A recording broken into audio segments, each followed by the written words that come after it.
everybody, welcome back to IP Farms. Well, it's another hot one here in North Carolina. The humidity has shown up finally. I know you guys hate hearing me babble all the time. The intro is going to get a little bit long. Stick around, stay tuned for the video if you don't mind. Got to explain a few things the best way I know how to do it. We've got to do some more shed Tetris. Hopefully you've all seen the video where I bought the combine Glenda. We're going to call her A2 Gleaner. It needs to sit inside. The only spot I have is right behind you where the 1086 is. That's my biggest lean-to shelter. The K went in there just fine, had plenty of room to spare. So to do that, the 1086, the only other spot I've got for it is in the barn. There's corn planters in the barn on the trailer still because I don't have any place wide enough except for the carport. Well, what's in the carport? 2 tractors and a round baler. You guys get the gist of it. I know you do this every year when you harvest and when you plant, moving stuff around to get it out, but it's like I can never get situated with everything. I just keep buying. But one good thing about it is I think it's going to force me to go ahead and work on this lean-to back here behind the barn. We're not going to attach this one to the barn. I think I've said that before. It's going to be freestanding, but it will be butted up against the barn. I don't want to put any more stress on it, but I've got to have a place to put some things.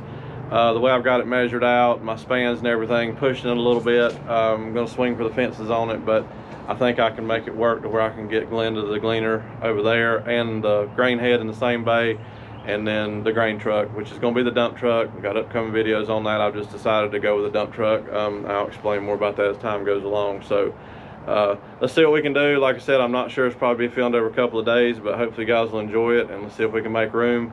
And keep your fingers crossed so I can get that planter off the trailer without tearing it up. See what we can do.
Well, real quick guys, before we unload it, I had a couple of people mention in the comments last video, and I had no idea that possibly this extension, which it is a tongue extension, it makes sense now, was homemade. Let me know, anybody that knows these 543 white planters, if that was an option or if it's something that you had to special order, if it's something the dealer did. It doesn't look homemade to me, but I see exactly what they were talking about. The clevis hitch that's the normal hitch, and then this is attached to it because, you know, normally your planter would end right here with the fertilizer boxes, but you know, you had that bar all the way out to here, down with the 4 no-till coulters on it. So I don't know, let me know guys if that's a rare option, a homemade option, or if it was standard on these whites. Look, I got some electronics too. Look at that. Isn't that nice? I forgot to tell you guys what that was. It's got limit switches or something, whatever you call those switches, when the row units are turning, letting you know that they're turning. So I guess if one stops, chain brakes or whatever else, the light will, I'm not sure if it goes out or if it comes on. I had to do, but he said they all worked. So we're moving on up. We got electronics. All right, let's see if we can get this thing unloaded. All right guys, gosh, it's hot. I'm sorry, I'm sweaty as all get out.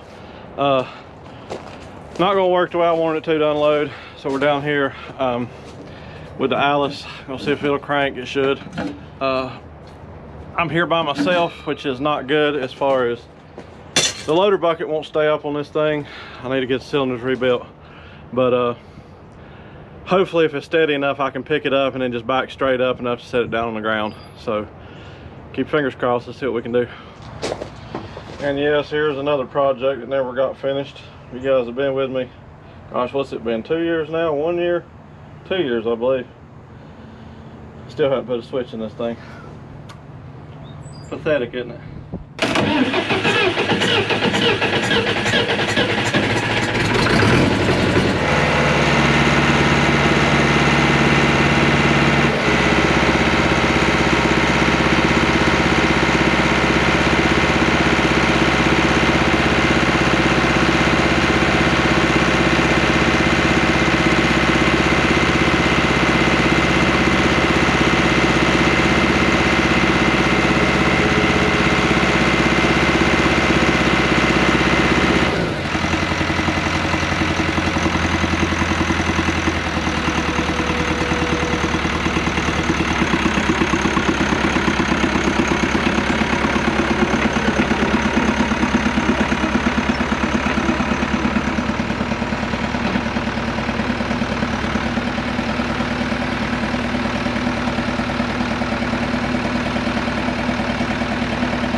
Well guys, here's how it ended up.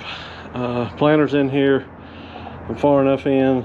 No rain's gonna get on that. Both the tractors went back in here. They're completely under the shelter for now. Dad's and mine. The 1086 moved over one bay. I'll go up here in a minute and tell you why. And then the 165 is back in just like it was, just opposite side. That lower side, I didn't like it that far back on the first bin, on the first bay rather, but there's not a lot of blowing going to come in there because I mean the cab's still 2 feet inside. If I had a wind in the back, it wouldn't be so bad, so be too bad. I mean, I can back out, you know, and go around if I need to, or move the 165, so don't have to move too much for that. I am wore out, guys. I'm sorry if you can hear it in my voice.